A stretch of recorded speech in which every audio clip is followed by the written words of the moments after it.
So, after IBM, you went to Montreal? yeah, I had just bought a car, and it was you know, at IBM with the credit rating I had, I could have bought a new Corvette. I was crazy not to, I guess. And when I got my severance pay, I just bought this Peugeot 403, and I must say, one of the nicest cars in the world to drive. Huh. Because it had the gear lever up here, like a turn signal, and you were always going, you know, second and third on every other car you do this, right? Yeah. And the Peugeot you do like this, right? Brilliant. Second and You're third. still clutching, huh? You still have Yeah, you still got a clutch, but you like this instead of, you know, tup, tup, tup, tup, all day long. Like semi-automatic, wonderful car, you know. The 403. So I get up there, and I go into David now through Joe. Joe had a palace. He had like a whole house, 2 stories high, solid stone on Prince Arthur Street. Just the name of the street excited me in Canada, in Montreal. And he had hot and cold girlfriends, you know, he had girls running in and out, jumping in and out of his bed. He was like a master of Canada. He had a little Volkswagen convertible, muscles on his muscles, you know, super handsome guy. It was fun hanging around with him because he knew a lot of talented people. And he'd take me in the film board, he'd put me in a room with 20-minute films, 3 or 4 or 5 or 6 of them, and leave me. So I got to see a lot of good films. And met some nice people in the business. One of them was David Miller, who'd done a beautiful film on boat building, and he was a Canadian too. And when I went back to Montreal, I just stayed with him. Everybody had huge places. I remember John saying to me, "Oh, I got a little place, only 5 rooms." That was Canada. And this was, the Korean War had started, but the impact economically hadn't hit. And we were all rich. I mean, there was so much money. In 2 or 3 years in Canada, I never heard anyone say, "I don't have enough money." All right? And imagine, we had another one of these mansions, although ours was not freestanding, you know. These were these huge manse houses built for a 10-child family, basically. And we had 10 people living in there, right? So my rent was $20 a month. It was $200 a month for this 3-story building, right? And my rent was $20 a month, and I had $800 severance pay left. So I had 40 months rent in my pocket. And that's when you can write the great American novel or design the great American software or do the great Canadian painting or whatever. When you got 40 months rent in your pocket, imagine the financial security, you know. What year was this? 1967, okay.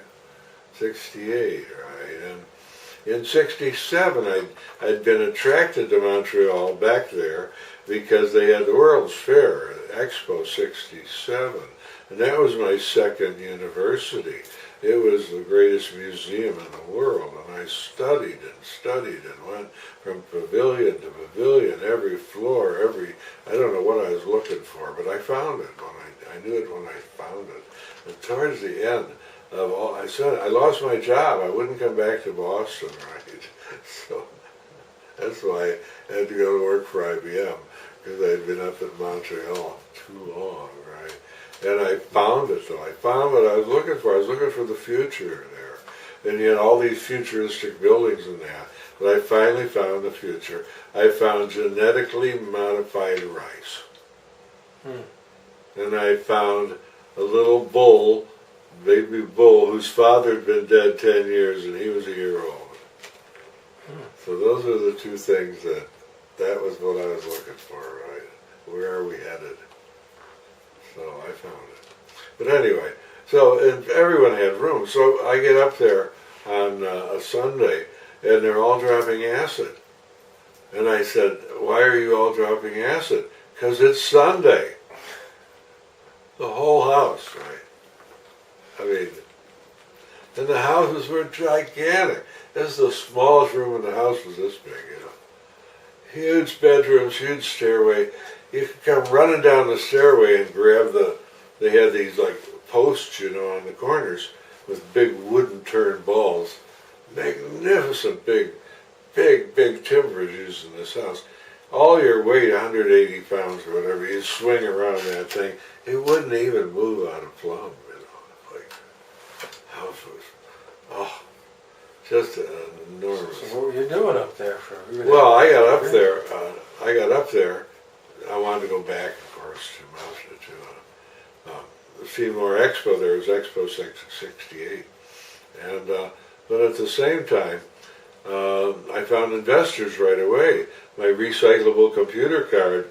Oh, they liked that right away. They sent a limousine to pick me up at the high-rise Hippie Hilton. The guy who was on the lease, Gary, he had a coffee house, one of the first coffee houses in Canada, where all the folk singers sang, no alcohol and so on. It was called the New Penelope, right? And he called the house the high-rise Hippie Hilton. Just a few doors down from Joseph's mansion on Prince Arthur Street. What I love this name of that street. Anyway, so and they had a guy, a farmer named Harold, would come over with acid and deliver it during the week, right? Come in with a little paper bag full of LSD and then just sell it for $5 or $10 a hit or whatever. So everyone was on acid up there, but they were so hospitable. Oh, take a room. I had a room 3 or 4 or 5 times this size for my $20 a month. Imagine. And then these guys come, pick me up in a limo, take me down to a skyscraper, and introduce me to a professor from McGill. And he sets up an account at McGill. Now, McGill had the biggest computer in Canada, one of the biggest computers in the world. And I had unlimited account, because you had to pay by the second. You know, as I said, IBM didn't sell their computers. It was by the second, by the minute. And so I had a phony clock set up. It would go to $100 back to zero, right? So I always had a balance on there of $20 or $30, and I was using thousands of dollars every month of computer time to work on this invention, right? Plus they were paying me. I forget how much, but it was plenty. But money was not a problem, Dan. Everybody had dough. Everyone had a job. It wasn't like now. Everyone had a job. Like one of the guys had hair out to here, so they had to grease his hair down at night so he could drive a cab. They just grease it all down and put a hat on it. Then he'd come home in the morning and have a bath, and whoa, you know, turn into a lion. He was a Leo. We were into astrology quite a lot in that house. Everyone knew everyone's sign, and anyone came in got asked what their sign was, or told what their sign was right away, right? But it was so open, you know, the hippie society. Welcome, you know, come on in. That was the whole thing. How long were you there for? Well, 2 or 3 years. You didn't even count the years, right? And this was what they called the ghetto, right near McGill. And so they call it the ghetto, but these were splendid homes. And every house had a hippie family in it, or a hippie community. And they didn't lock the doors, really. People just wandered in and out of your house. And every house you went in, there was original art on the walls, original sculpture, homemade lamps. People would be knitting and sculpting and sewing. And it was just, in that world, it was just assumed you did something creative. I mean, no one cared if you didn't, but it was just assumed that's what you did. You know, you painted or you did something. And also, you didn't need long hair. You didn't need to smoke dope. No one cared about that. Everyone was welcome. But it was partly there was so much room. Like John said, oh, I got a small place, only five rooms. You know. So we had these huge, huge places. They were basically gifts to live in. Right?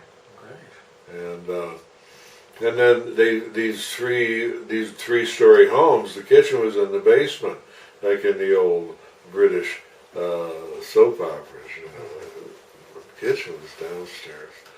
And so I'd work up in my room on the first floor coming in. You had to go up the steps to get to my room. And any time, day or night, I could go downstairs to the kitchen. There would be 5 or 6, 7 people from around the neighborhood drinking coffee. There was always a party going on, right? Not just in our house. You could just wander into people's houses and sit down and spend the day or the night. And people drop in and leave, and someone pull out a little dope or whatever. And you could buy enough steak for 2 people for $1. You could buy a thing of blueberries this big for $1 and everything. So it was like the cornucopia, the land of plenty. Montreal, 1967, 68.